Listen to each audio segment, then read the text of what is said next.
Good afternoon, everybody. I'd like to welcome you to this session of CACOR Live.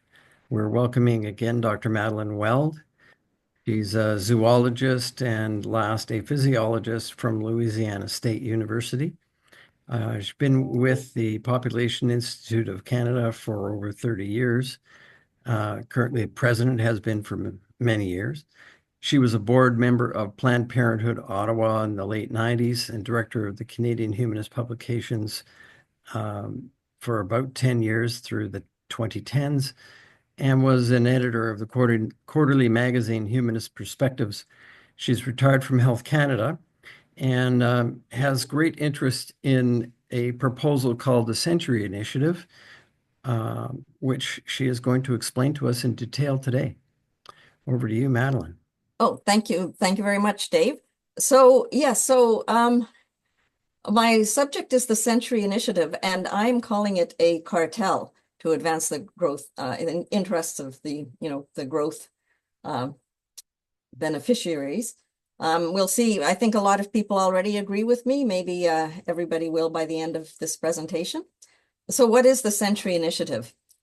It was established under that name with the goal of growing Canada's population to 100 million by 2100, co-founded by Dominic Barton, who was a bigwig at the consulting firm McKinsey and Company, which is a very large consulting and also controversial consulting firm, and by Mark Wiseman, who was at the time with the Canada Pension Plan Investment Board, but later with BlackRock, and now with Alberta Investment Management Corporation. Now, it was founded as a Century Initiative in 2011, but it actually had a predecessor called the Laurier Project Foundation, which was founded in 2009, in late 2009.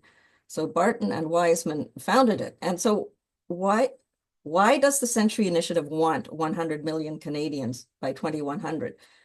Until fairly recently, it listed 3 reasons on its website. One was to increase the GDP. The other was that Canada would play a bigger role on the world stage as a bigger country. And the third was that it would counter an aging population. So all 3 of those reasons are bogus. A bigger GDP yes, if the population is bigger, a country will have a bigger GDP, but it doesn't mean that individual wealth increases per capita. A bigger role on the world stage. Well, I don't know that Canada's importance is increasing that much as it grows bigger. I think it played a bigger role when it had a smaller population. And a lot of smaller countries like Sweden and Switzerland, for instance, have more influence than, say, larger countries like Uganda. So bigger size does not necessarily mean you're going to have more influence. And counter an aging population. Now that has been debunked so often. 35 years of mass immigration has not changed the age structure of Canada substantially. And there have been a number of studies that show that mass immigration is having no impact, including a major one in 2006 by the C.D. Howe Institute. So those are the reasons that used to be listed on their website, but for some reason they've taken them off. But we can still find references to them. Like here are 3 articles, one from 2022 in Le Devoir, saying why we should reject the Century Initiative project. One by Riley Donovan of Dominion Review in 2023. It talks about the lobbyists who want to do that and the reasons. And I mentioned it in my article, A Blueprint for a Bigger Broken Canada, which was published in 2024. So those reasons were listed for quite a few years. So what does their website say now? So I looked at the website recently, and they've made quite a few changes. They've always been saying it's at a crossroads and that if we don't increase our population, we're in trouble. But the small print here, this is what it reads. It's a national, nonpartisan movement shaping a bigger, bolder Canada. Prosperity takes planning, and the smart population growth is the key to ensuring a strong, vibrant, and resilient country for future generations. So they see growth not as a problem to manage, but an opportunity to seize. And so, their vision includes planning, they say, for responsible population growth. Now, there have been, in addition to that, there have been many recent changes on the Century Initiative website, and it's deleted a lot of what used to be there. And so why would that be? You wonder, is it feeling the heat? Because the Century Initiative, even though, it existed and was incorporated, it operated behind the scenes to quietly influence the government policy to massively increase immigration. But when the negative consequences of that policy became manifest, especially with the housing crisis and unemployment and various things, and it created a backlash, more attention was directed at the Century Initiative. And then the Century Initiative denied that it ever promoted the things it had in fact promoted. So I'm going to talk about a few of the changes that it made on its websites. Now, so it reinvented its origin story. This is copied from their website. The highlights are mine, but should have silenced my phone. The highlights are mine, but it says it started in 2014. Influential Canadian leaders came together and founded the Century Initiative. That's not true. It actually started in 2011. And if you consider the Laurier Project, 2009, Dominic Barton and Wiseman founded that. They say, while their goal of reaching 100 million people by 2100 is often cited, their focus has always been on what that growth enables: economic growth, innovation, and a high quality of life for all. So they're saying, well, we never really focused on 100 million people. We just thought that was the way to get to good stuff. And really, all they wanted to do in the third paragraph is lead a conversation. So there's each paragraph here has is economically with the truth, let's say. And we'll look at that in a bit. So when was the Century Initiative actually founded? Well, this is from Wikipedia. And if you look at the top of Wikipedia, it goes along with the story that it was founded in 2014, which is when it got charitable status. But you scroll down a bit and you get this information. It was founded in late 2009 as the Laurier Project Foundation by Mark Wiseman and Dominic Barton. And then in 2011, the project shifted to population expansion, later rebranded and recognized as a Century Initiative. So the Laurier, well, we can talk about it later. The Laurier Project Foundation in the early 1900s, 1904, I think Sir Wilfrid Laurier said the 20th century belongs to Canada. And, he visioned a great and glorious country. So in the Laurier Project Foundation was not 100% focused only on population growth, but in 2011, it really shifted its focus to 100 million Canadians by 2100, regardless of what it says on its website now. The Century Initiative is both a charitable organization and a lobby group. The Canada Revenue Agency has a page on it. It's been a charity as of May 8th, 2014, and there's a link if you want to learn more about it. But it was forced to register as a lobby group, because it actually is a lobby group, in 2021. And you can also find a link, which I looked at just the other day, to in the Office of the Commissioner of Lobbying of Canada. So it's interesting that it's both a charity and a lobby group. But the Century Initiative is pretending that its registration date as a charity is its founding date. That's why it said we got together in 2014. Well, you actually got together a lot sooner than 2014. Influential Canadian leaders. So this is something that has been totally removed from its website. It's a brazen insinuation that rejecting mass immigration means being on the wrong side of history. Fortunately, I saved a web page of this. But so the writing on the dark blue on the right is the usual growth is promotion. But what I'm focusing on here is on the left. It says, which side of history will Canada be on? And one can scroll down and get what it says, which was shown on the next slide. What it said is, which side of history will Canada be on? Globally, we're seeing a rise in nationalism, populism, and anti-immigrant sentiment. Canada is known for its openness to immigration, as well as a culture of multiculturalism and diversity. We recognize the economic and social contributions that immigrants make that we all benefit from. Together, we can reinforce our reputation as an influential force for good in a turbulent world. Now, I think the take-home message here is that if you don't support mass immigration, you're a deplorable. That was still around later in 2024. I'm not sure when they took it down. But it's interesting. Oh, if you look at the picture, you'll see it's cut off on the left. All you see is this young woman's microphone. But I looked on Google image search for that image back when, and it was on unsplash.com, which is a place where you can get free images.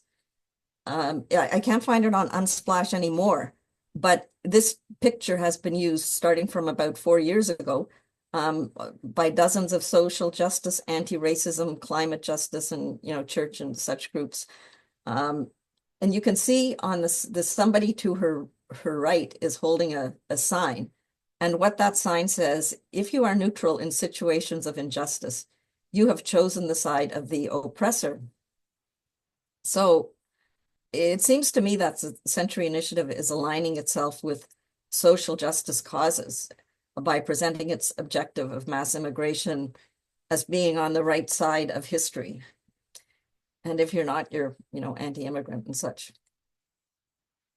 So in 2019, the Century Initiative published an 88-page document with the title "For a Bigger, Bolder Canada." And I downloaded it in February of 2023 at the link below the picture, and it was still available in July of 2024.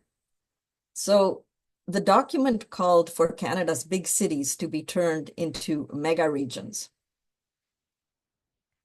And here are some of the things that it wanted. It had a statement: our mega regions can be globally competitive hubs of economic power, innovation, and culture. So the Greater Toronto area was supposed to go from about 9 million to 33 million, Montreal from 4.5 to 12.2, Vancouver from 3.3 to 11.9, and Calgary from 3 to 15.5, and the National Capital Region from about 1.5 to 4.8 million. But now the Century Initiative says, well, no, it's not true. It has several announcements on its page, and one is dated April 7th, 2025. So you can see that's very recent. And the overall heading is "Setting the Record Straight, Facts versus Fiction." And one of those fictions is that the Century Initiative was promoting mega regions. And it says fiction, CI wants mega regions. Fact, and this is taken directly from them with my highlighting. While referenced in a 2019 report, this idea was retired in 2020. We shifted focus to measurable indicators in our national scorecard, such as infrastructure, housing, and environmental sustainability, to support smart growth in communities of all sizes. Okay, so the document for a bigger, bolder Canada is nowhere to be found. At least I can't find it. And it's the link that was there no longer works. But if they actually retired it in 2020, why was it still available in 2023 and 2024 with no indication that the idea had been retired when I got it? They didn't say, oh, we've archived this, but we don't really need it anymore. Also, it was being promoted in a press release of December 20th, 2019. So December 20th, 2019 is pretty close to 2020. And it was still being promoted there. And develop greater density in mega regions was listed as one of 10 key actions. So I actually, in case they take away that press release, I also saved that webpage just recently. So there are other records that also need to be set straight in setting the record straight, fact versus fiction. Another fiction is that Century Initiative is a lobby group. Fact, Century Initiative is a registered charity, not a lobby group. While we have engaged with all 3 major political parties, they're nonpartisan and transparent and blah, blah, blah. So it is actually both a registered charity and a lobby group.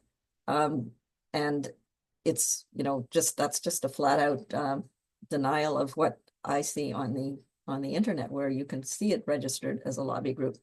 But the best so far is fiction. CI has advocated for 100 million immigrants.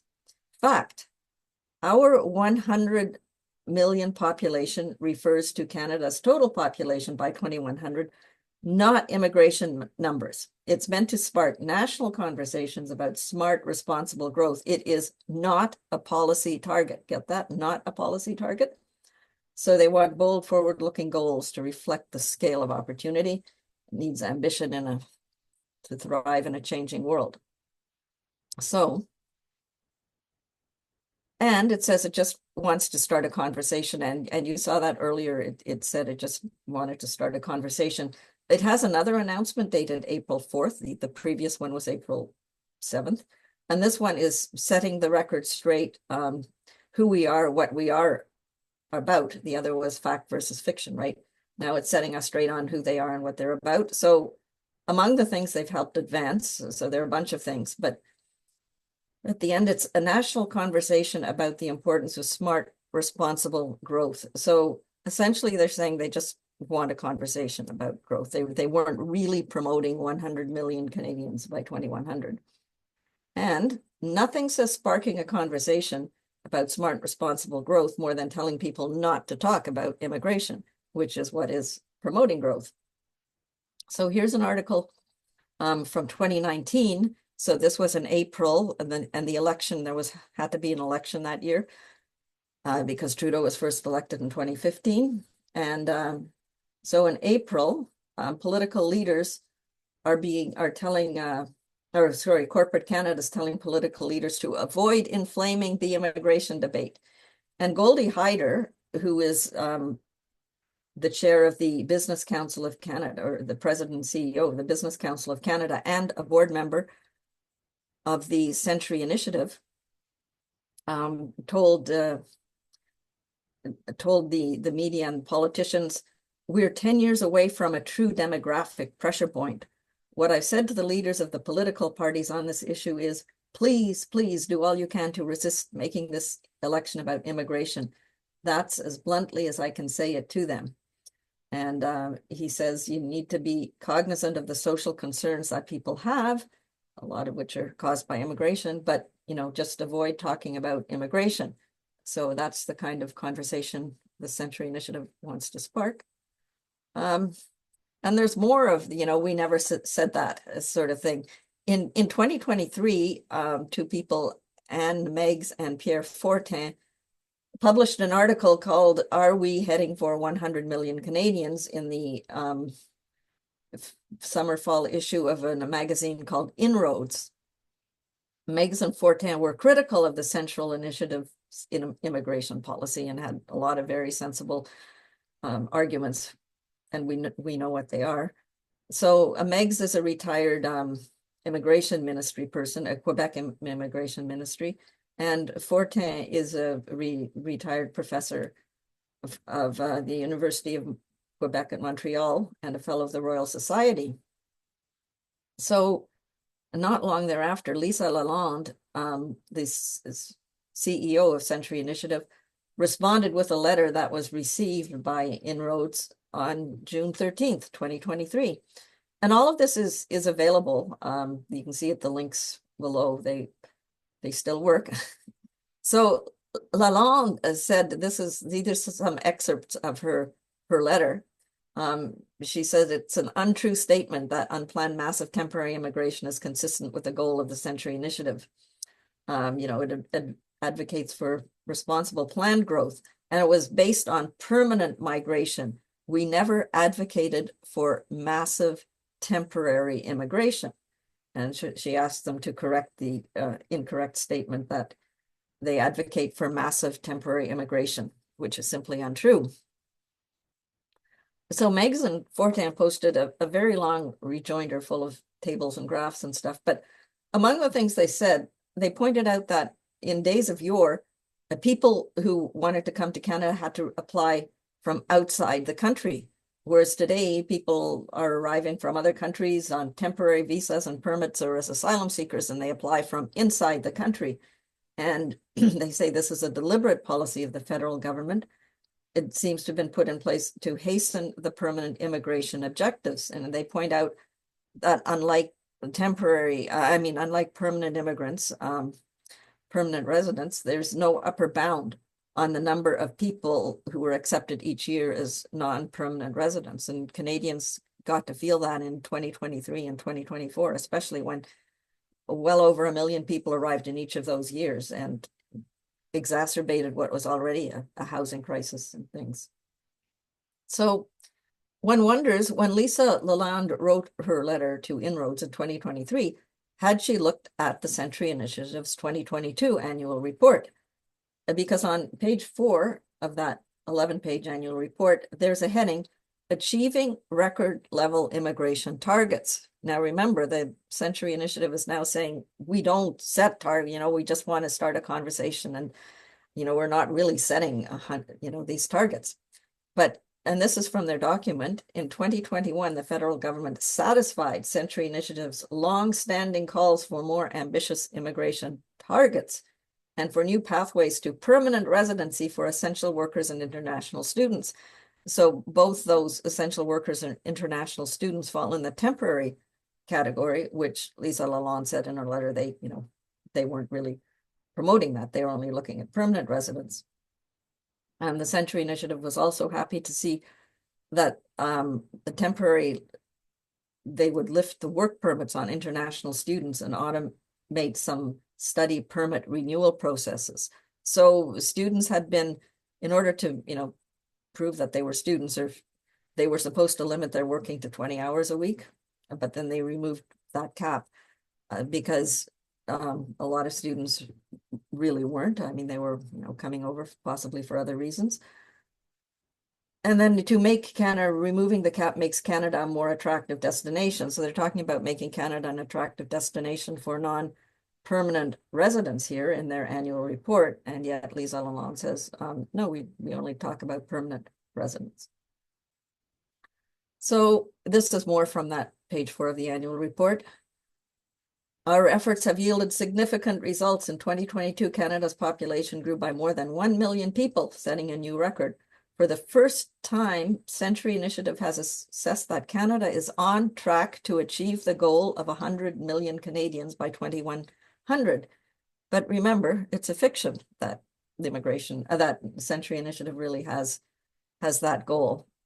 And then they celebrate the, targeting industries to get more people and settling them in towns, small towns and rural communities. So it seems to me they know very well that Canadians are not benefiting from mass immigration. To maintain public support, we must understand and respond to Canadian concerns about population growth. They mention affordable housing and healthcare and all that. And then there's a quote from CI co-founder Mark Wiseman, who is the current chairman of the Century Initiative. Ultimately, we need to look beyond the numbers and take concerted action toward building our future prosperity, a future where the benefits of growth are not captured by a few, but shared by all, etc. Now, it seems to me that he's just said the quiet part out loud there. The benefits of growth are not captured by a few, but shared by the all, because so far they have just been captured by the few. So there's a video that's come out that shows Mark Wiseman suggesting that screening immigrants was a waste of time. And this is the first link there is from Juno News, which has a link to the video. And this was at one of the events co-hosted by the Century Initiative and the Globe and Mail. And he discussed loosening immigration controls. He says, let the private sector move to bring people in and facilitate them being able to do that. A lot of the screening and other stuff that we do, frankly, is just bureaucracy. It's a waste of time. Let's let people in by and large. And if we have to do screening ex post, that's fine. Now, it seems to me that's what Canada had been doing. And maybe that's how we got Mohammed Shahzeb Khan into Canada. He was the guy who got in on a student visa in 2023. And then in 2024, he was charged with plotting to attack Jewish centers in New York City. And then there's this other fellow, Ahmed Fuad Mustafa Edidi, who became a permanent resident in 2021 and a citizen in 2024, even though there was a 2015 video of him dismembering a prisoner for ISIS. And he and his son were arrested in July of 2024 for planning a terrorist attack in Toronto. So maybe we could persuade Mark Wiseman that screening, might be a good thing. So the links, none of the links below give a date. They're all like Twitter links that have that video. But I looked at my notes, and it happens, I know he said that at the Century Initiative webinar, Unlocking Our Potential, hosted by the Globe and Mail on April 6, 2022. The Globe and Mail has been hosting these events, these webinars since 2021 annually, and I have forced myself to attend 3 out of 4 of them. On 2023, I was out of the country, so I didn't attend, but and there's an interview with Bloomberg Markets, which it just has the interview, but it doesn't have a date or anything, so I'm not sure. I think it's from 2020, but because he mentions COVID. Wiseman spoke about the need for the Liberal government to bring in closer to 500,000 people a year, even though Canada was in a recession, and there was no obvious need for bringing in a lot of, well, I mean, there was high unemployment. But anyway, he mentioned that. So who funds the Century Initiative? Well, Riley Donovan of Dominion Review looked into that, and this was published in August of 2023. There's a bunch of banks funding it: Bank of Montreal, Scotiabank, TD Bank, Power Corporation. But I looked, it seems to me that more recently CIBC has also contributed. But then there's corporations, and one of them is the Business Council of Canada, which is headed by Goldie Hyder, who's also on the board of Century Initiative. So there were 4 foundations listed. One of them, the president of the Quarrywood, is Mark Wiseman, who's also the chairman of the Century Initiative. The Linwood Family Foundation, Thomas Milroy is the treasurer of both that organization, or he's the vice chair of that organization. He's the treasurer of the Century Initiative. This one is Srina Rayanathas Foundation. There's somebody with that last name on the board of the Century Initiative at the moment. And the last one, I couldn't find any direct links to the Century Initiative, but I looked them up like online, and they're a foundation that advances healthcare, medicine, and furthering education. And one of the things that also advances is strengthening Jewish culture and identity. And I find it kind of interesting that they're supporting the Century Initiative, because among the many people who were brought in to, I mentioned earlier, furthering a Jewish culture and identity is kind of the antithesis of what they want to do. So among the individuals here, Dominic Barton, Goldie Hyder, no surprise. Lisa Lalonde, the CEO of CI. Willa Black was a former board member of the Century Initiative. She was in 2022 and 2023, I think. These 3 Basiri brothers, they co-founded Apply Board, which is an international student recruitment company based in Ottawa. So they were bringing in masses of students. And Matthew Mendelson worked for Justin Trudeau. He provided the first draft of Trudeau's future platform and set up something to track Liberal achievements. So all of these guys, seem to be linked to the Century Initiative or to the Liberal Party.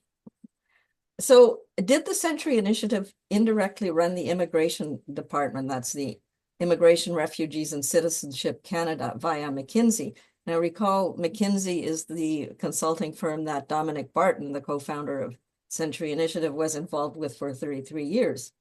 So in fiscal 2016 to 17, Trudeau's government hired the consulting firm McKinsey and Company, where Dominic Barton worked.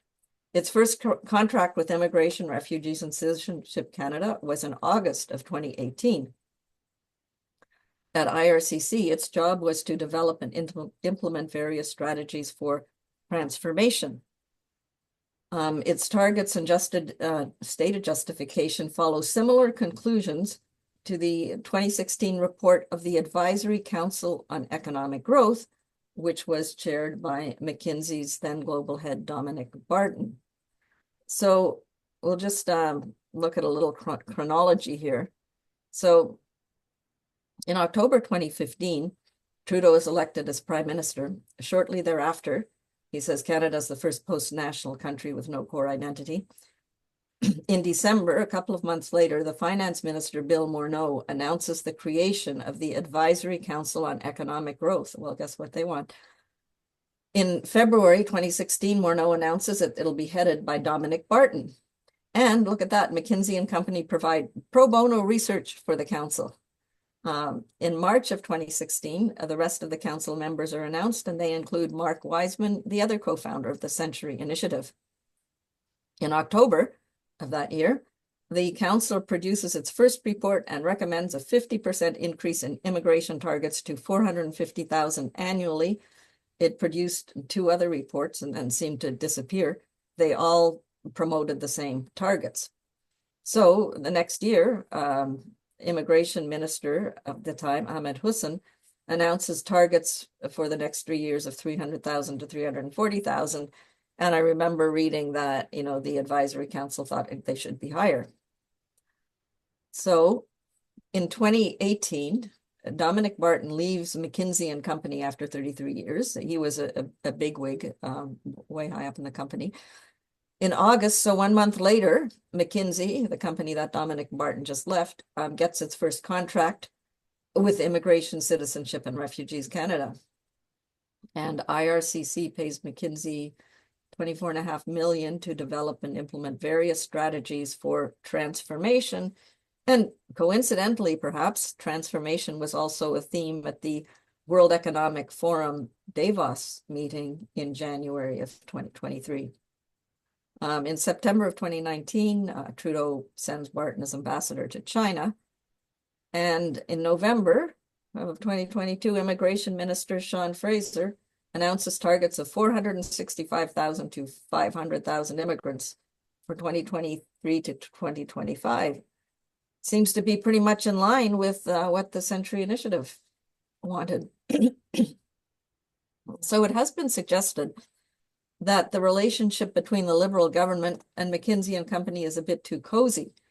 Apparently, anonymous sources in IRCC complained that department bureaucrats feel pushed aside and that McKinsey's influence over immigration policy has grown without the public's knowledge. And a professor, Isabelle Fortier, says the IRCC supplants the internal expertise of the civil service and operates as a shadow government without transparency or legitimacy. So according to public accounts data, the Liberals spent 30 times more money on McKinsey services than did Stephen Harper's Conservatives in their 10 years. So this was by early January 2023, which is when this paper, this article was written, the newspaper article. They had spent 66 million by January 2023 versus 2.2 million by Harper's government. And 44% of the money was for contracts with IRCC or the Canadian Border Services. So you might be wondering, well, are there any globalist connections between the Century Initiative and the founders of the Century Initiative? Both Dominic Barton and Mark Wiseman are members of the World Economic Forum, whose 2023 Davos meeting was enthusiastically promoted at the time by McKinsey and Company on their website. And that's where Barton had worked for 33 years. And for 33 years until he left, just before McKinsey got its first contract with Immigration, Refugees, and Citizenship Canada. Former Prime Minister Trudeau and Chrystia Freeland, they're all members of the World Economic Forum, or they were anyway. Freeland actually was on the board of trustees along with Larry Fink, the CEO of BlackRock, and it might be worth mentioning at this time. Another one of the trustees at the time was Mark Carney.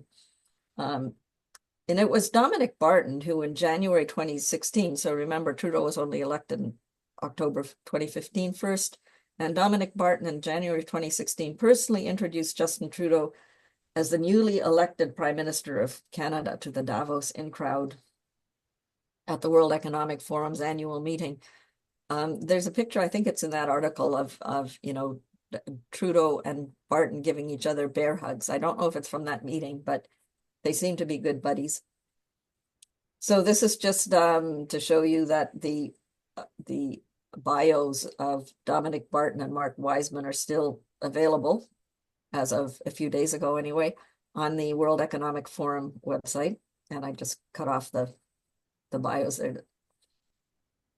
So the Century Initiative started this scorecard, right, to show how well it's doing on its various missions, because of course it doesn't only promote population growth, it also wants all kinds of good things for Canadians.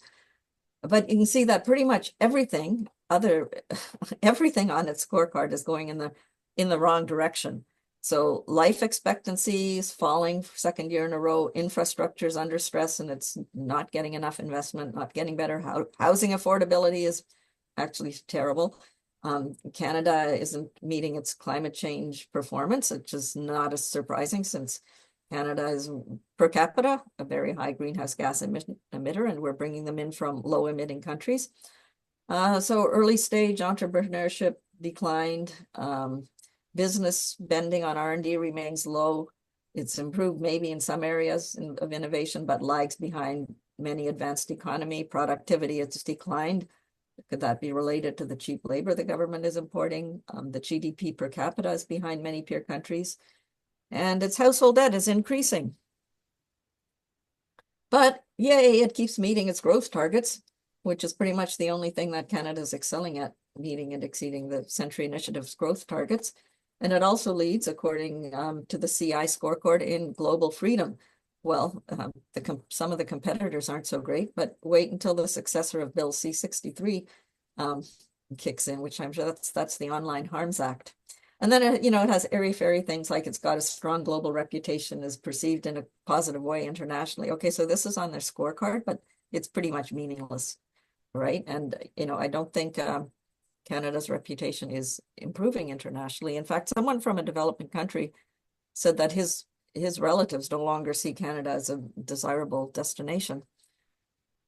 So the idea of 100 million Canadians, it did not arise in 2011 with the creation of the Century Initiative. It was created to advance the idea, was starting to be promoted by at least 2010. Now, remember that the Laurier Project was actually founded in late 2009. So in 2010, in the spring, summer, we get an article, Canada Population 100 Million by Irvin Studin. And that article was available in a lot of newspapers. It was under similar titles, Ottawa Citizen and Vancouver Sun. So they got onto promoting it right away. Then there's a whole list of articles over the years promoting 100 million. So it does seem to be a goal. Let's strive for that 100 million by Andrew Coyne. And that is not an exhaustive list. But it's time for Canada to focus on expanding its population. So the media was a big help, I guess, and also on radio, like I heard people advocating for 100 million Canadians on the CBC and things like that. So, and coincidentally, 2020, there was a book that came out in the US by Matthew Iglesias, 1 billion Americans. So he wants to triple the American population. Similarly, as when the Century Initiative was founded and Canada's population was about 35 million, they were wanting to triple Canada's population. I guess the same people would benefit from both. So is Mark Carney associated with the Century Initiative? Well, he was a speaker at the Century Initiative's webinar last year called Building for Growth. He was recently appointed co-founder Mark Wiseman to his council on Canada-US relations, although now he's trying to distance himself from the Century Initiative, saying that Wiseman will not be advising him on immigration. But he was one of Trudeau's economic advisors. And after the Liberals came to power, immigration levels have doubled since then, and the number of foreign workers and international students increased 5-fold. And, Carney has said before, like a couple of years ago, he said he'd do everything he could to support the Liberal Party. So is the Century Initiative a cartel? Well, one of the definitions of a cartel is a coalition of political or special interest groups having a common cause as to encourage the passage of a certain law, or I guess you could say the promotion of certain political objectives. So I would conclude that, yes, it is a cartel to promote the interests of the profiteers of growth. It has been setting Trudeau's immigration policies. And furthermore, Canada's immigration policy has been run by a cartel for decades. Mulroney, when he initiated permanent mass immigration in 1990, and he was a member of the Century Initiative. He attended I think it was in 2024. I forget, it was either that or 2023. Anyways, was a promoter. I think George Carlin had it figured out. It's a big club and you ain't in it. We ain't in it. It's actually quite a funny YouTube video if you can put up with the vulgarity. All right, well, that is it. Thank you all very much for attending. Thank you very much, Madeline. I have a lot of background noise going on here, and I may need to step out, in which case Art is going to take over for me. I want to make one or two observations and ask one or two questions before I get to questions from the audience. The person who's going to be on deck is John Mayer. So first of all, I want to make it clear to everybody, at a population of around 38 million a few years ago, with 350,000 people coming in per year, that's 0.92% immigration rate. At 39 million, 450,000 people a year is a rate of approximately 1.15. And I did a calculation a couple of days ago. What we would need to get to 100 million is actually 1.22. So we were very close to it. Who remains to be seen how close we get. Do you know, Dave, that in 2023, I think it was, or 2024, we were actually growing at over 3% for a while, and we were growing faster than sub-Saharan Africa. Yeah. And they talk about a population trap. So that my next observation is that recently a graph was circulated amongst our members that showed that of about a dozen different big industries in Canada, the one that has by far profited the most from growth in recent years has been the banking industry, which I noted was the major funding behind the Century Initiative. Very interesting correlation. Now, here's the first of my question. For a long time, I have been concerned that it's possible when we take in large numbers of people from elsewhere, and in the past we have tried to give them preference according to the number of points they would get on a point system.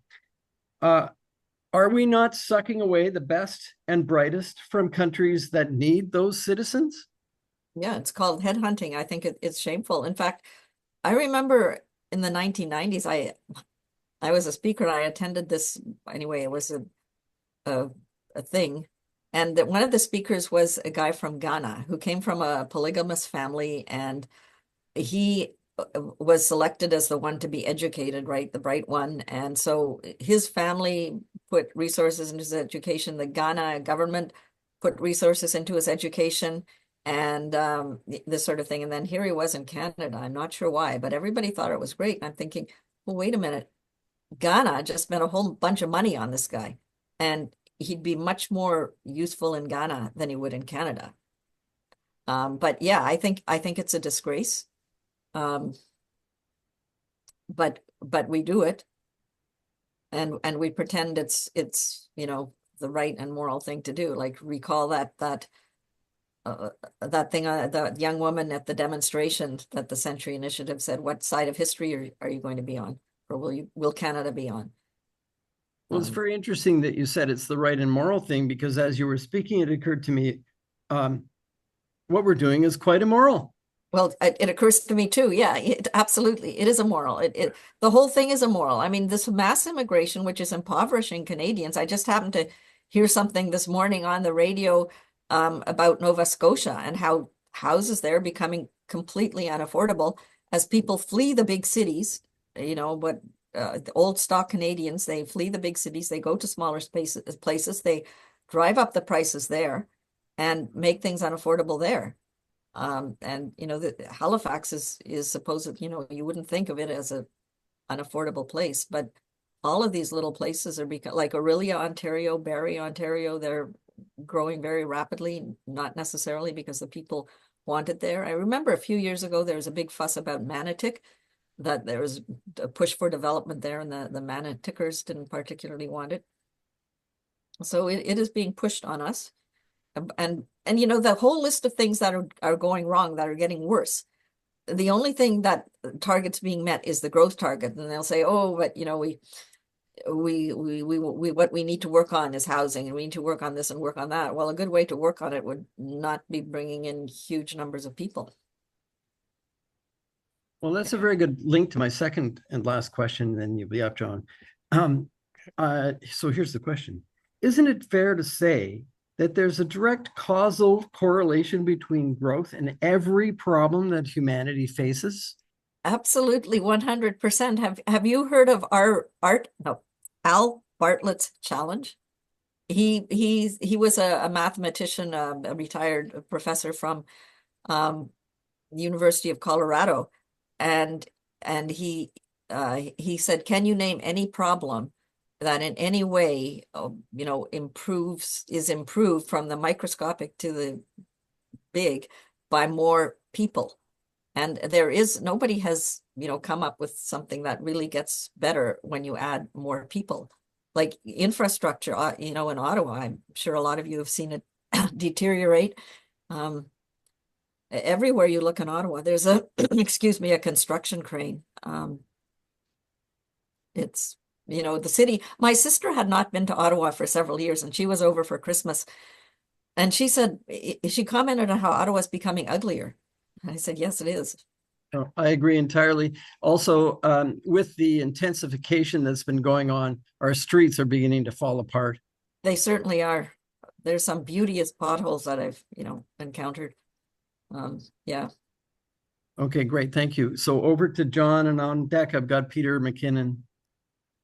Yeah, Madeline, I became aware of the Century Initiative vaguely 7 or 8 years ago. I hadn't paid any attention to them, but when I became aware of them, I was flabbergasted that these people actually set up an organization with a public profile to pursue their goals. Because, as far as I was concerned, they were in charge in the back rooms, and publicity would just hurt them. My first run-in with these people, I've been doing ZPG, since I got out of school, university. I got my first article published in the Globe and Mail. I think it was in 78 or 77. And a little while after that, a couple of guys buzzed on the buzzer in my apartment building and said it was the RCMP. Wanted to talk to me because they'd heard something I was smuggling electronics into Canada. And anyway, I had these guys up, and it occurred to me after they left that they weren't RCMP. Oh. And then a couple of years ago, a couple of years after that, ZPG was, in the immigration debate, hot and heavy. The company I was working for called told me that there was this guy who wanted to buy something, and I had nothing to do with that something. It was a very high-end laptop, and I just had no interest.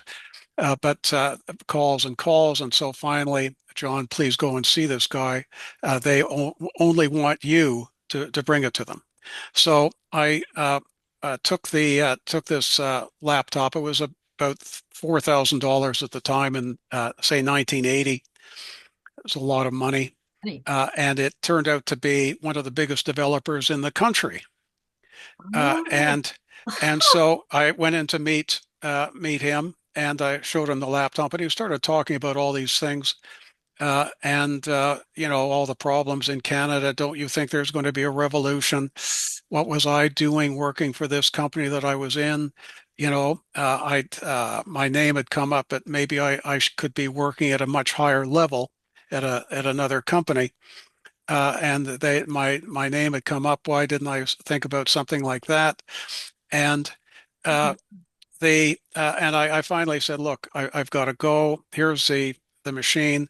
And so he wrote me a check for 4,000 or whatever it was. And he basically paid $4,000 to take his shot at me to sort of see who I was, etc. But in order to find me, to get me there, he had to know where I worked. They had to know uh, uh, uh, what the company sold, and they had to get me out of the office to talk to on their terms. So, I mean, these guys have been shaping the immigration debate since square one, and the manipulation, like the revolving door of editors and bank people at investment company, development companies at Canada's uh, media outlets. Yeah. It's basically interchangeable, and it's a career path I never would have thought of, like editor or investment banker. Anyway, So the that was in the 1990s? no, what happened to me was in the early 1980s. They've been Oh, shaping it like it holy doesn't. cow. You don't if you're a developer, you know where your money comes from, and Yeah. it comes from population growth, right? And it's simple math for them, and so they have to control the debate, and they have to sell something to Canadians that Canadians would never want, i.e., we never wanted more people. Anyway, the question.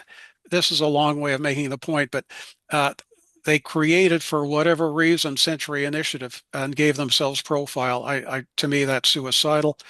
But we've now got Mark Carney as someone who's been parachuted in to take over from the disastrous run of Trudeau.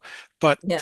everything I just wrote a review on his book. It's on the Canadians for it's a sustainablesociety.com website, and basically he's going to apply his solutions to things are banking based, finance based, and he figures he can fix everything by twiddling these levers. And he's not going to do anything to, I don't think, moderate population growth or mass immigration. So is Mark Carney the culmination of this effort to get complete control of the finance system of not only Canada, but I would also say the US, where the growth lobby is extremely powerful? Uh, and Is Mark Carney theirs? And he's saying he's not, or what do you think? Well, I think he is theirs, and he's saying he's not, and I think he's pulling the wool over the eyes of a lot of Canadians. I mean, the one thing they're promoting, and they're not being super noisy about it now, is central bank digital currency, where basically everything you do is digital, and they can control everything, and they can also control, freeze your bank accounts or whatever if they don't like you. It's actually it's quite scary. And like them or not, the Freedom Convoy 2022 in Ottawa was not an insurrection, right? It was a bunch of people dissatisfied with the government overreach and forced vaccination and all this sort of stuff.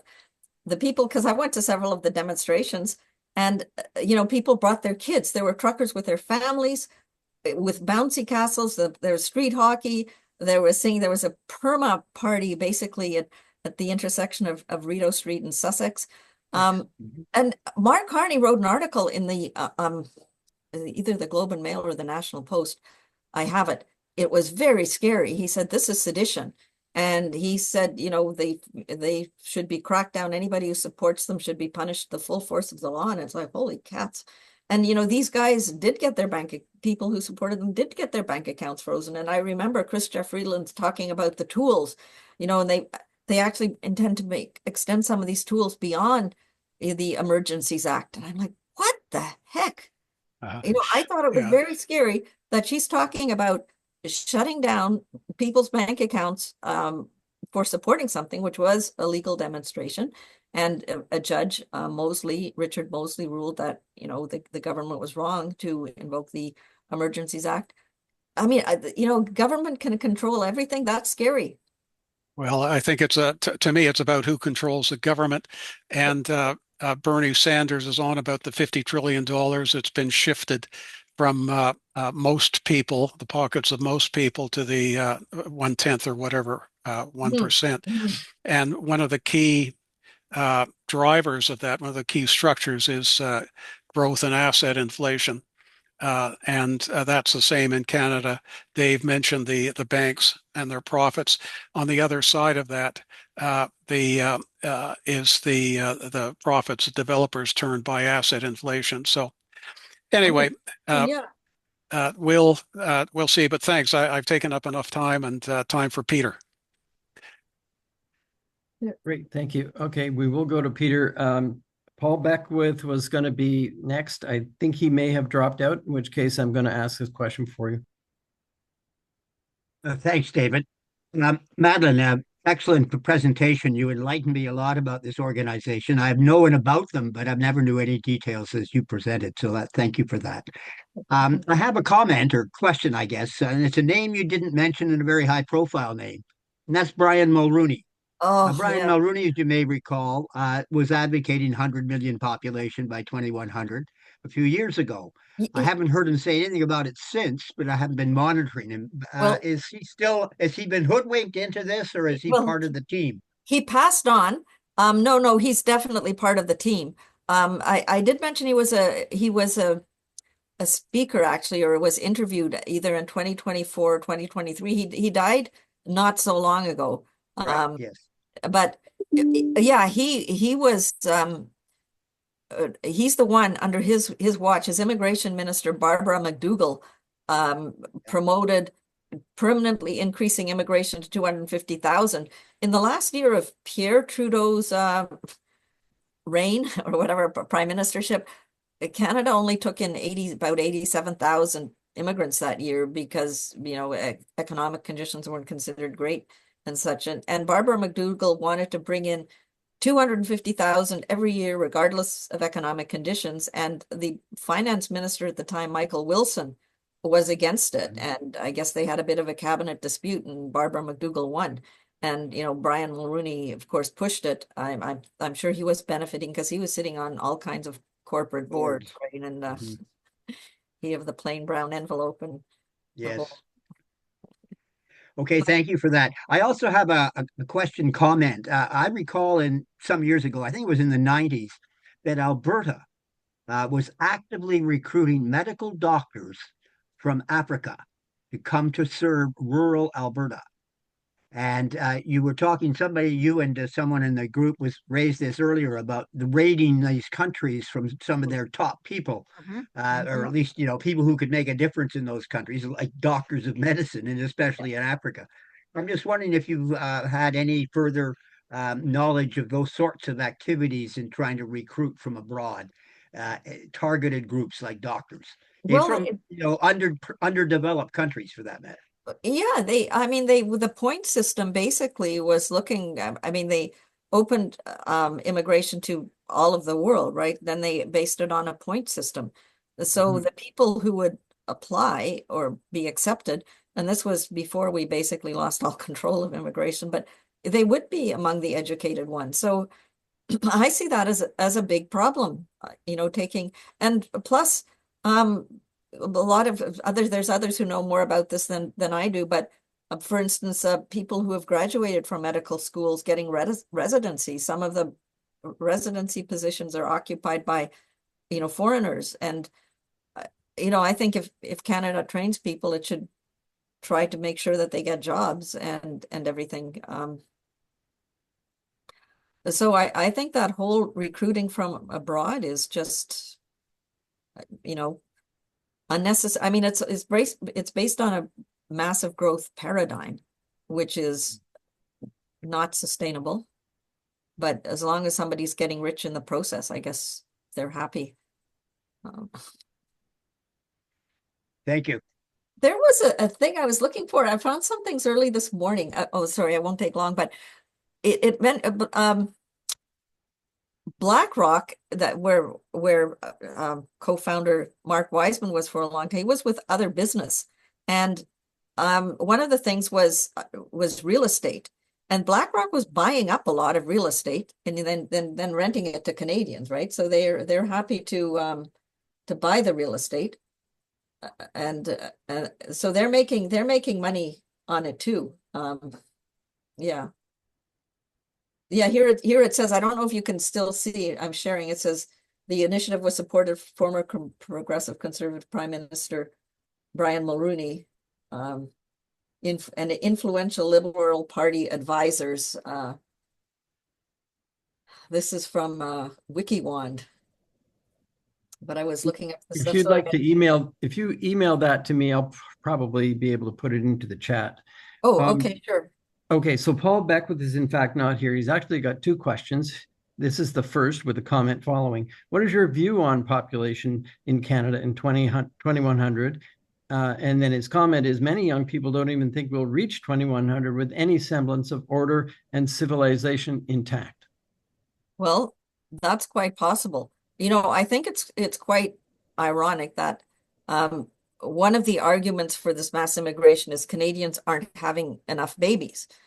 And what young people are saying is they can't afford to have babies. They can't even afford a place to live.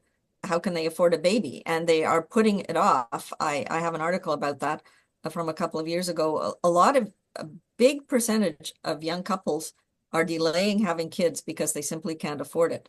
And in the meantime, you know, how much are we, there's a video, how much we are spending on each newcomer, including each asylum seeker whose quest for asylum, whose, you know, legitimacy is very questionable. So we are not spending money to improve the lives of Canadians. We are spending money to enrich a certain segment of Canadians, as I see it. You know. So his second question, immigration from where? Do you feel there is a hidden racist element to the Century Initiative? What do you think about the Century Initiative in context with Trumpian brackets, Musk, overt or not, mentions of more white babies? Well, the Century Initiative doesn't, the Century Initiative was created before Trump burst on the political scene. I mean, it was founded in 2009, right, and became the Century Initiative in 2011.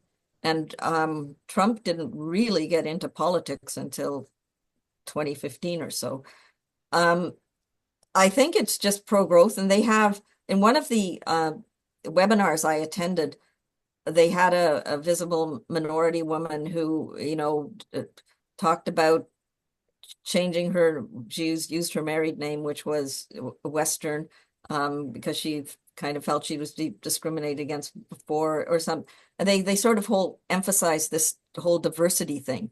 So I think diversity, because there's more people from overpopulated developing countries wanting to come to Canada, that serves the interests of the Century Initiative. Because I don't think, you know, they are not interested in preserving any kind of Canadian culture.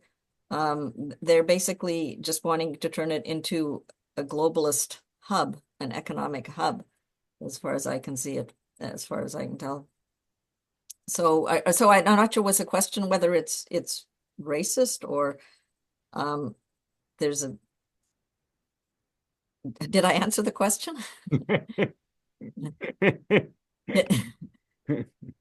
I mean, good enough. Do you have anything in mind in terms of a number that you think would be an appropriate number for 2100 if we do think we could get there, if we could get there? People have been asked, and some people think that, you know, 20 million is about the sustainable number for Canada. I think one of them was David Pimentel, an agronomist, and I think David Schindler as well, the late David Schindler, who was a scientist and is the one who did the lake study about phosphorus, the effects of phosphorus in the lakes and stuff like that. So we could get down there. I mean, our total fertility rate is very low. I think what we should look at is balanced migration. I mean, I think every country needs to take responsibility for its population. We have paved over in Ontario at least, well, over 20% of our best farmland, and we don't have that much. I mean, now these guys talk about a sustainable future and whatever. How are we going to be sustainable if we pave over our farmland? Yeah, once you pave it over, you can't get it back. By the way, David Schindler once told me by the end of the century, there'll be nobody living on the plains because they won't have any drinking water. Yeah. He said if there are no more glacier feed, then you won't be having water. If you don't have water, you won't be growing crops. I do not. Okay, as soon as Art comes back, we'll go to him. Claude Buertner, you're on deck, and Art Hunter, if you come back into the scene. Here he is. Okay, over to him. Okay. I'm sorry. I just got a phone call. What I wanted to ask is something that I've been aware of for some time, and that is the number of these students which come in and what I consider are sham colleges or educational institutes. And they've been around for some time, but I've never really focused in on them. Are they still an issue here now, Madeline, or Well, have they been cleaned up in some way? And whatever happens to the graduates from these sham colleges? Well, some of them disappear. There was an article about I think it was 20,000 or something people from India who came over as students. We don't know exactly where they are, but they did have the expression student mills because there was no cap on international students for a while, which created a housing crisis. And this person who contacted me from a developing country, he said, what happens is somebody will be able to afford to buy a house, afford the mortgage because they'll have like 20 students living in the basement, from the same culture. And people from Canada wouldn't be able to tolerate such a situation. They had these student mills. A lot of them were like bogus programs. I remember reading an article and there were all these like Sikhs from India, and they were, a lot of men, and they were all in early childhood education. I thought that was very weird. But of course, they just sign up for a program, and the university makes money because it gets money from these students. Ontario itself, the government of Ontario has been putting less funding into per capita into universities and colleges. So they were depending on this bogus thing. And then when Miller cut off the international student program because it was creating such havoc, a lot of these were squawking, including Algonquin College says it's going to have to cut back on some programs and stuff like that. Well, they were basing this thing on a Ponzi scheme. This fellow from the developing country that I call Pangea, he told me that he had this young woman from his village came to Canada and, asked him if he could help her with his resume, which he did. And he said, even though she had it would be a grade 8 equivalent resume, she got accepted to a Canadian college. Well, what is that? It is a scam. In fact, I wrote an article called Canada's Immigration System, an Invitation to Scammers. They're all available on PIC's website. But he was saying how people could come from a country, from his country, which wasn't at war, and claim refugee status and be accepted. And in fact, under Trudeau, the acceptance rate of asylum seekers has gone way, way up. It's over 80% from over 60%, which was already high, like about 62% to 82%. There wasn't, Meggs and Fortin were right. There really wasn't a lot of, it was basically uncontrolled immigration for the temporary people.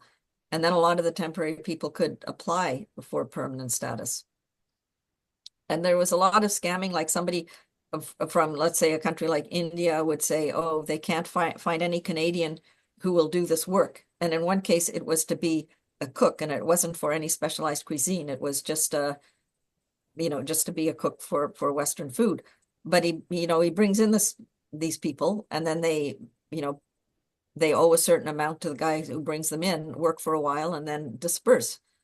There's a lot of scamming that was going on, and I said to this guy, this can't be by accident. The government cannot not know that there's a lot of scamming going on. But the government was okay with it until they got this big backlash, and now they're like, oh, we're putting caps on international students, and we're going to cut back on temporary foreign workers and everything like that. Yeah, I don't believe them. I mean, yeah, they're going to cut back temporarily, but I don't think they're going to change their objectives. Okay, thank you. Okay, I've got James Cohen on deck and Claude Butner, you're up now. Okay, I'm going to revisit McKinsey and Company. It's a company that I've followed quite a bit since early COVID. And 3 years ago, they have a landmark report, and they specifically were working on the net zero 2050 transformation, and which in many circles is questionable whether or not that was just an excuse to continue burning fossil fuels. And the page that I have linked in the Q&A, I did that partly for you, Madeline, the net zero transition, what it would cost, what it would bring. And both the full report and an executive summary are linked on that page. And so it's interesting that you are bringing it up that they were working with Century Initiative. So you didn't talk a lot about the coming climate disaster and how that's going to affect the movement of people around the world. And the implication is like, well, we don't want those people in, so therefore they don't come in, which, by the way, is what my country, the United States, is definitely on that track right now as we morph into whatever it is that we're morphing into. But a couple of weeks ago, maybe 3 weeks ago, we had a speaker that I hosted, actually, David Spratt, and he pointed out that by 2060, there might be 2 billion people that have to be depopulated from areas of the world which are so hot that it's right now there's only like a fraction of 1% of the world in the Sahara that is that hot. And that will be typical of the equatorial band around the world. And so does depopulation meaning people die in place? Well, I think a lot of things are blamed on climate change that actually have quite a few other causes.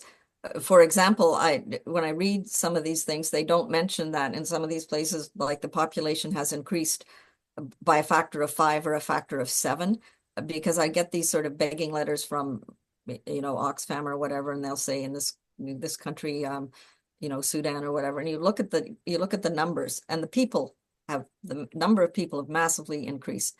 And of course, when you do that, they draw down more on whatever aquifers or rivers or whatever they have. I mean, the Nile, by the time it reaches the Mediterranean, is only a trickle. And that's not because of climate change. That's because of all this water that's being drawn off from. I think that's your assumption. No. Excuse me. I'll send you Please, the article. please do. The Nile River. Yeah, several African countries are squabbling over it. And there was an article that was written in the Overpopulation Project by Phil Cafaro, and it said climate refugees or overpopulation escapees. And it was looking at a New York Times article that, basically I'm going to call it climate alarmist. But Phil looked at it and he said, well, look, these countries are overpopulated, they're corrupt. A lot of them are escaping crime. So it's not really climate. That's the factor. So when I see these things, that we have to accept these people. Well, why? Africa is now 1.4 billion. It's supposedly going to be 4 billion by 2100. I can't help that. I mean, I support international family planning. But I don't think we can have free migration. Like under Biden, people, over 10 million people entered illegally, and I don't think most of them were escaping climate. I think most of them did it because they could, and they, some of them just wanted a better life. Some of them were criminals. But we are going to, if we don't deal with, population and getting our own house in order and looking after our own citizens, I guess the whole world, if everyone had open borders, I think we'd descend into chaos. I mean, people from ISIS could come over and I have a sub question to ask. Thank you for your answer on that. I'll shift it a little bit over. Recently, Pakistan, which will be one of the countries that will be hurt most by climate change soonest, has decided that they're going to expel 3 million people from Afghanistan, some of which have lived there for many years. And some of them, they no longer fit into Afghani society, especially under the Taliban. The world probably will not come to the help of these people. How do you see that playing out? And is there, I think you've already made your case pretty clear. It's not our problem. well, I actually lived in Pakistan for 2 years in the 1960s. My dad was a diplomat. So 1965 to 67. You And probably follow this really well then. well, in Pakistan at the time, it had fewer than 60 million people. Okay. Remember the floods in 2011 when actually 20 million people were displaced? Yes. Well, at that time, Pakistan had about 220 million people. So if it had still had 60 million people, 20 million people wouldn't have been displaced because they wouldn't be living on floodplains. There's an excellent article by Garrett Hardin called Nobody Ever Dies of Overpopulation. And it talked about the cyclone that killed, I think it was 500,000. At the time, they were East Pakistanis. Now they'd be Bangladeshis. But he said, these people were living on floodplains because there's nowhere else to live. Like Bangladesh, the territory is the same as the land territory of Wisconsin. But Wisconsin has about 5 million people and Bangladesh has about 160 million people, or 170, which is a lot, but it's still less than Pakistan because Bangladesh actually implemented a sane family planning program, promoted family planning. And it's now got a total fertility rate around 2, whereas Pakistan is still around 4 or 5. So Pakistan grew much more rapidly. So when I read articles and they put the entire blame on everything on climate change, when there's a lot of factors like deforestation, there's been a lot of deforestation in India because of population growth, which makes flooding a lot worse because it takes away soil. There's no more trees to hold things back. And when I see articles that only mention climate and don't mention all the other things, I think is there an agenda behind this? I mean, I'm sorry, they're not looking at The agenda is to actually find out what's happening. And David Spratt, I don't know if you watch our CACOR Live, but he pointed out that we are already at 1.6 above pre-industrial times, 1.6 C. And it's rising at 0.3 at least per decade. So in about 35 years, we will be at a very critical 2.7 C. And he was actually talking about a paper where it's at that level that there is a tipping point that you have many more days where people will literally, even if they are sitting in the shade with water, they will not survive. Well, the only way to, yeah. So what I think you've answered my question is that we didn't create the population problem. We didn't create these other problems. Well, actually, we did. The high GDP countries did create the CO2 problem in the atmosphere, and yet because there's nothing to be done, it will unfold the way it needs to unfold. And by the way, that includes, according to what I hear from the Washington, that might include that we are very envious of your northern latitude lands. Is there any plan? It's one thing to limit migration, but what about, could this be these other strategies to impoverish the country so that it's easier to take over Canada? I'm just Well, throwing out ideas at this point as I say goodbye, because I don't want to take up too much no, of the time. I want other well, people to ask. I actually think that when Trump said he wanted Canada to deal with its fentanyl problem and to put more in its military, and we'd look at tariffs again, I think that's what he meant. I don't think he has any plans to invade at the moment, or at all. I really think he's sending a message. And he's right, and Canada's now talking about upping its military spending. All the campaigning leaders are talking about it.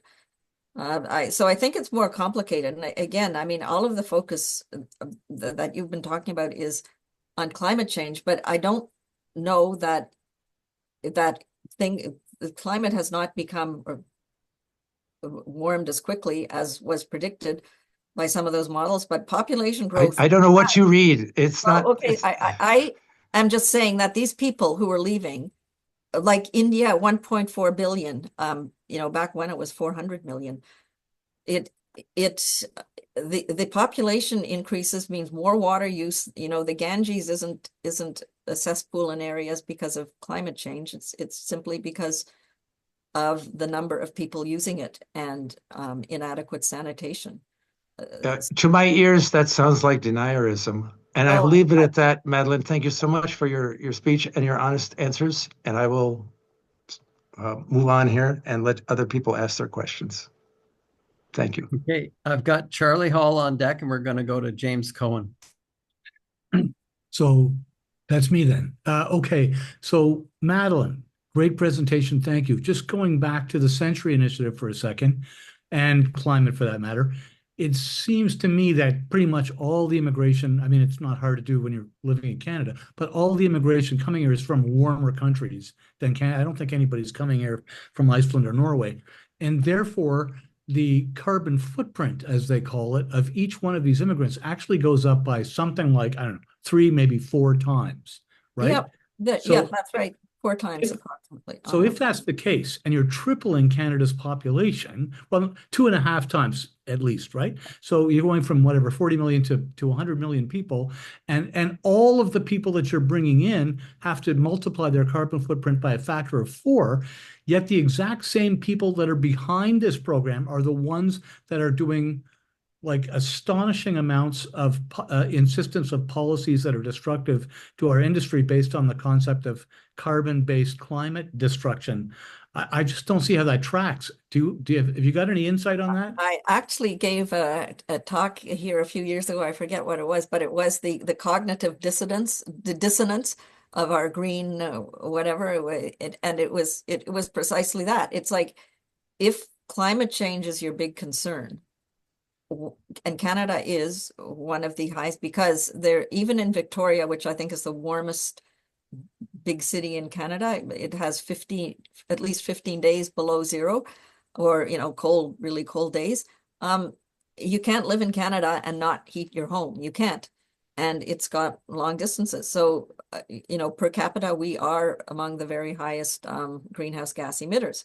And so yes, why are we bringing huge numbers of people from low emitting countries? And John Mayer actually calculated it for 2015, that on average, the average newcomer increases his greenhouse gas emissions by a factor of 4.2, which aligns very well with the US study, which is also, a high emitting country, where in 2008, by the Center for Immigration Studies, they found the average newcomer to the US, even though that newcomer had a slightly lower standard of living than the established Americans, was 4.0. So a factor of 4 seems to be the number that at least John Mayer and the Center for Immigration Studies came up with. So it does seem contradictory, doesn't it?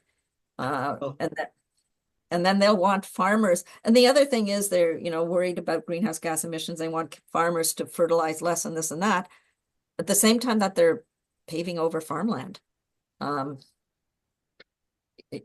Go figure. It does not make sense. So a quick follow-up question. If a culture can be defined as a shared set of values and a shared frame of reference, what would rapidly growing the culture through immigration of people from very distant places do to the culture where they arrive? Well, I think it will make the culture that used to be dominant just one of many. And if one of the other cultures is more aggressive or dominant, it will start to assert its dominance. And we see that happening culturally in various parts of Europe and even here. So it could, I mean, it's very naive to assume that well, the whole idea of multiculturalism is questionable, and it's totally not necessary because it's sold as a thing that you need multiculturalism to be tolerant. No, you don't, because anyone in their own home, they can eat what they want, they can worship whatever God they want, they can entertain themselves as they will. My mother was an immigrant from Germany after the Second World War, and Germans were not popular then. But she was able to speak German to her kids at home, no problem. And other people can do that too. Nobody is going to come knocking at your door and say, no, you can't speak Urdu or you can't speak Finnish or something. It's unnecessary, but I think it's all part of the bill of goods that is being sold to us. I think it has to have been. Yeah, thank you very much for answering both my questions. Okay, Charlie, we're going to go to you, and Ted Manning is going to come up with the last question, and he'll do the thank you then. Well, it isn't exactly a question, but first of all, Madeline, I like a lot of the points you make, and I'm probably pretty much in your camp most of the time. But gosh, Pope Francis, and I'm about as far from a Christian as you can get, but I think the words attributed to Christ are good words for living your life. And when I listen to him talk about immigrants or people that are on the boat trying to get somewhere or whatever, and it really was touching to me, and it struck at a very, very different part of me.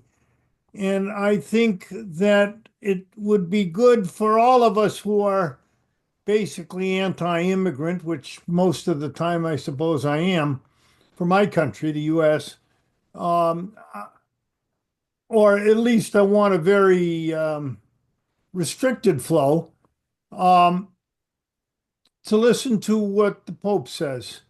And I don't know how to reconcile them, quite frankly, but I do know that I was very impacted I think he was a really good Pope. And had good things to say to all of us. And I don't have a resolution, but I think we should think more inclusively in trying to include his perspective. Well, Now, that doesn't mean opening up US and Canada to everybody in the world. That's not going to work. But what are we going to do about these people with absolutely miserable lives through no fault of their own?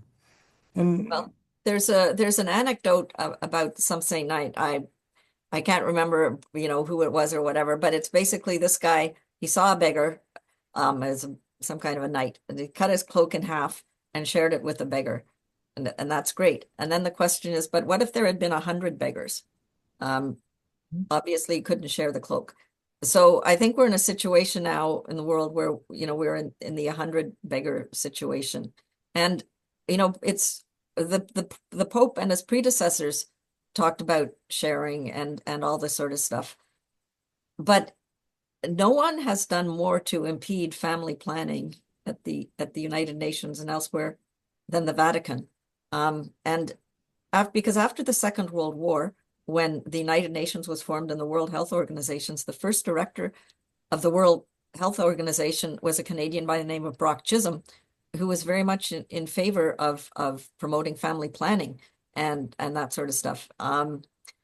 But the Vatican got together a group of Catholic countries that said if family planning was included under the World Health Organization umbrella of medical things like child immunization and things like that, because Chisholm's idea had been when you immunize the kids, talk to their parents about family planning.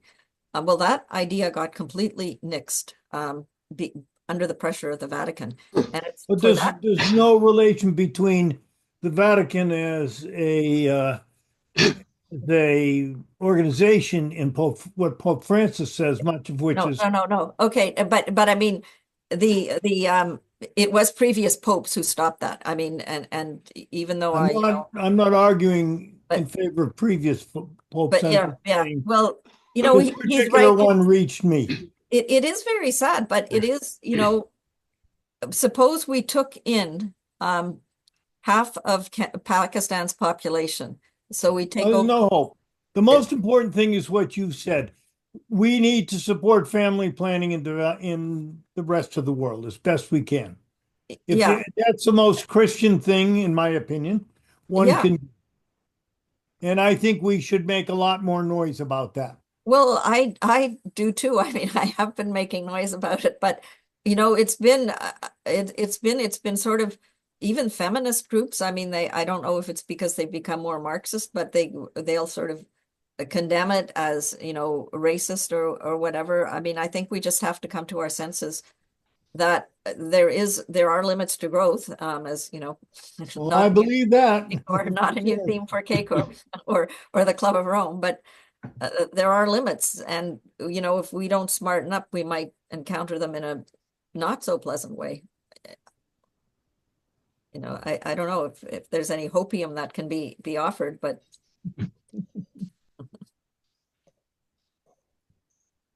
Okay, great. Thank you. We're going to go over to Ted Manning. Yeah, I got one or two last comments, Madeline. By the way, if this has been about as core of the idea of limits to growth that we have done for a while. We tend to go off on various tangents, but this is absolutely the essence of the question of what is the carrying capacity of the planet for people. yeah. And all of the rest of the stuff comes down to details. It comes down to the carrying capacity of individual places from a social and economic and an environmental perspective. I did a lot of work with IASA and with Environment Canada way back in the 70s and 80s. And that's when you're raising the idea of these folks talking about only in the recent days of how many Canadians ought to be piled into this country. We were doing that back in the 70s and 80s, having some of the very first computer models that would do geospatial modeling of human biosphere relationships. And we had a lot of very interesting answers. Now, because they're models, they're not solutions, but they are potential tests of different solutions. And back then, we actually had governments who were interested and were actually paying us to do it and to try and provide them with policy advice. Around mid-80s, they ceased to be interested anymore. And the people who were aiming their thought patterns were not the same ones. And you've mentioned the names of some of the companies who've been in there even then, and who were essentially providing truth to power for so many dollars a day. So I'm a little cynical on this stuff, but I think it's definitely a clear question that needs to be answered. And the real question, I think, is first, how do we reduce the number of humans on the planet to the point where the planet can actually carry them? Then it comes down to which people in which countries, and we can have a whole social carrying capacity issue to talk about it. And we ain't solving that fast. But it really is very important to talk about these things and to make sure that our policies are in fact rational and supportive of some kind of tolerable solution. So I would thank you very much for raising this again for us, to getting us arguing with each other. And like most of these very good ones, we don't always agree with each other at the end, but we're still talking. So I'd like to thank you again for coming and keeping us interested. And hopefully you'll come back with the actual solution at the end, right? Oh, yes. Of course, of course. I I've wish got we it. I just could. haven't shared it yet. That's right. Okay, so thank you very much for Okay. another excellent presentation. Thank you. We're up to number what now, Dave? It's 240 or 244, but we're into many very productive presentations. So I would thank everyone for coming. We are going to do it again next week, and we will be having hopefully another very interesting discussion. And for those of you who have not paid your dues, it is past time. And for those of you who have not joined us, every time you come, it does help contribute to our ability to put the next one on. So thank you again. And we would ask you to share this with anyone you think is interested, and also share it with other people who may not be interested, but maybe we can attract them to rational thought. So have